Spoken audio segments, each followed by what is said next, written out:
Hi guys, my name is Beth and welcome back to my channel. Please forgive my appearance. I am very sweaty. It is summer and it is hot, so sweat. Yes. Okay, so this is a catch-up video with me.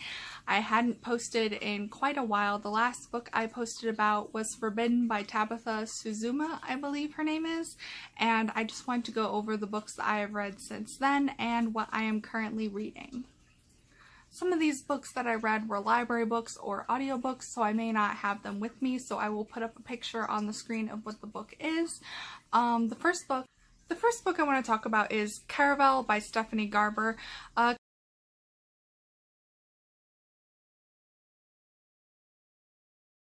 Caravel is about this amusement park slash game, and it's kind of magical. It is about these two sisters, Scarlett and Tella, and Scarlett and Tella live on this small island with their cruel father, and they just want to get off the island and live a happy life. Scarlett is engaged to this guy called the Count. It is arranged marriage by her father. It is an arranged marriage by her father, but she thinks that this could be her salvation from her father and also a salvation with her sister, because her sister could come and live with them, yada yada yada. But she finally gets tickets to this Caravel after writing to the organizer of this amusement park, Legend. She had written to him for years, and she finally gets tickets, and her sister go, but Tella gets kidnapped. And Caravel is based around a game, and you can either watch the game or participate in the game. So the game this year is to find Tella and win a wish. Well, Scarlett wants to find her sister before anyone else does. She doesn't know if her sister is in danger or if it's just part of the game. So that's basically the premise of the story. What I thought about the story was I liked the magic, but I thought the descriptions could have been a little bit more in depth, that we could feel it a little more. I also felt like the ending was a flop for me. It felt like it was tied up to be just kind of, I don't know, it was corny and it was just not for me at all. So I don't know if I will be going on to read the next book or not. The characters were tolerable. I did not like Tella, but the ending was just a really flop for me. So I gave it 3 stars. I thought it was okay, but it was nothing super, you know. The next book I read was The Diabolic by S.J. Kincaid. This book is about a diabolic, which is a humanoid that is built to or manufactured to protect one human being. And this follows the perspective of this humanoid whose name is Nemesis, and she was made to protect the daughter of a senator, and the senator has displeased the emperor of this dystopian futuristic universe, because in this universe or world, I guess, things are very scientific and futuristic, but people don't know how to use this futuristic science. Like, they use it, but they don't know how it works, and they're not progressing. So they have a very, like, medieval way of thinking, like, there's no progression. And that's because the emperor is probably afraid that if people like rebuild their ships and know how to use technology, that they'll take over, yada yada yada. So he's kind of an evil guy. But the senator that displeases the emperor is the father of a girl named Sidonia, and that is the girl that Nemesis, our diabolic, is chemically connected to. And what the senator does is he's sending out information to people who live on planets of the excess, and he's like promoting learning, and that's like treasonous. So what happens is the emperor calls Sidonia to the chrysanthemum, which is like this court, to be held hostage, and the parents of Sidonia and Nemesis all decide together that that's not going to happen. So they train up Nemesis to be very ladylike and like a senator's daughter, and so she has to act like she's human, and she starts to find some humanity along the way. And what I felt felt about this book was there were so many twists and turns. I did predict a few small things, but it was heart-wrenching. There was a tragedy, the love interest, the romance was really well written, but kind of unpredictable. And I've already said that, but the book is a heart-pounding ride, and I would highly recommend it. I gave it 4 out of 5 stars. The reason I didn't give it 5 stars is that something happens near the end that just didn't really sit well with me and kind of made me feel uneasy about the ending. And this is followed by another book, which I believe is called The Empress. So I don't know if I'm going to be picking that one up, but I did enjoy this one. Next book I read is kind of a controversial read. It was The Selection by Kiera Cass.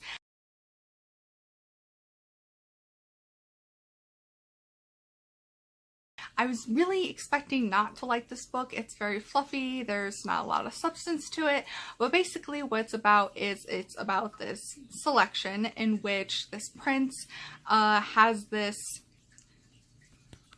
Bachelor-like event where he gathers 35 girls of all different casts in this world, and he spends time with them, and then he ends up choosing one for a wife, basically.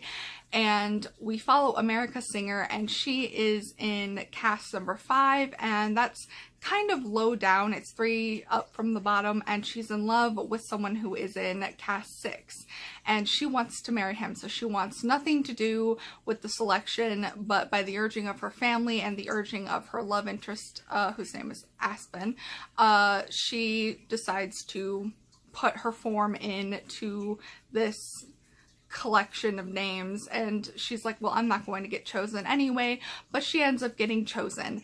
And then this love triangle evolves, and yeah, I laughed at this book, I gasped, I talked aloud. I couldn't get over the fact that even though it was kind of really gimmicky, I really enjoyed it. Like, I had a lot of fun with the book. So it's not like the best book in the world. It's not going to like change lives, but it's a lot of fun to read. And the one thing I don't like is that you kind of have to read all of the books to really see like if she's chosen and how that love triangle pans out and blah blah blah blah. Like, I kind of have an idea of how it's going to end, but I've only read the first book. But anyway, I gave this 4 out of 5 stars just because I really enjoyed my reading experience with it. The final book I finished was The Book Thief, which I actually have here with me. This book is narrated by Death, and it's during the Holocaust, during World War II, and it follows a girl named Liesl, and Liesl steals books. She steals her first book after a train ride where her brother dies, and I'm not sure what he dies of, maybe starvation or sickness, but her mother is taking her and her brother to a foster family because she can't care for them any longer, and the brother dies on the way. And at the grave site, she picks up the Gravedigger's Handbook, and that is the first book that she steals. And she just develops an affinity for reading. The characters are really lovely in this book. She would have these horrible night terrors, and her father would come in and comfort her, and then during these early morning comforts, he would eventually teach her to read, and she would fall in love with words and stories. Eventually, during the air raids down in the cellar where people on her street are gathered, her neighbors, she reads to them to keep them calm, which I think is a really special thing. Like, she's making herself useful during this time of war and fear and heartbreak. And another thing is, and I don't think that this is a spoiler or anything, but they're keeping a Jew in their basement. Her foster family and her are keeping a Jew in their basement. And yeah, so that makes things pretty intense. As I said, I loved the characters. I loved Death as a character himself as he's narrating. Liesl was really great. The mother has this way, like, she has like a pirate's mouth. She cusses all the time, but in German, and it's really funny. But you can tell she truly loves Liesel, and these curses at her are like a form of endearment. And her papa is so warm and so loving, and he just has this way about him that makes him the perfect father figure for what she needed at that time, after having lost her mother and her brother and living in this time of war. I also found it really interesting to read from a German perspective, because a lot of Holocaust stories you read from a Jewish perspective. Obviously, not all Germans felt the way that the Nazis felt, and a lot of them did have compassion, and a lot of them really suffered themselves with the lack of food and the air raids and the bombings. So it's a really good book. It's a heartbreaking book, and I didn't cry because I'm not much of a crier at books or movies. This book kind of could be considered life-changing.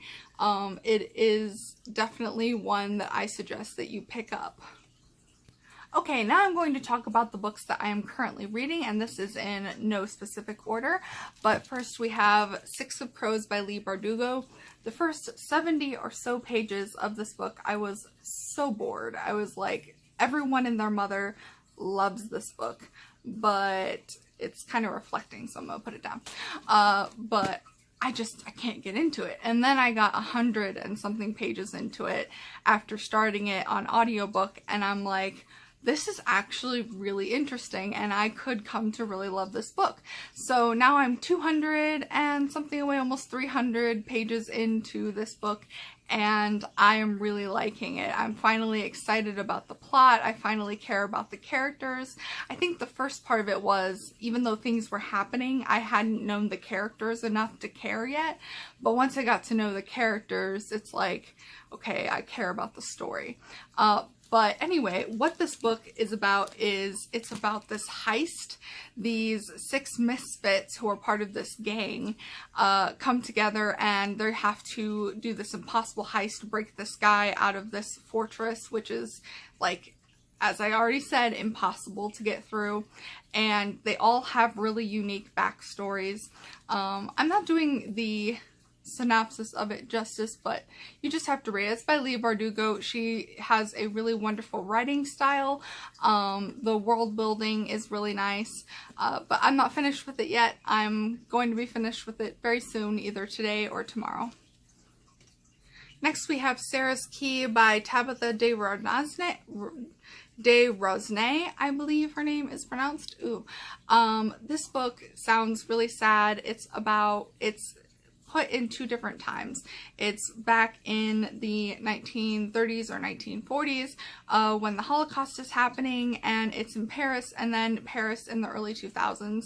And one of the perspectives is of this little girl who is Jewish, and she's being, her family has been collected by the French police and are put in this place where they're like starving, and that's pretty much all I can say from there. And then the other side of it is a journalist, an American journalist who has been living in Paris for like 25 years, and she is writing about the roundup that the little girl was in.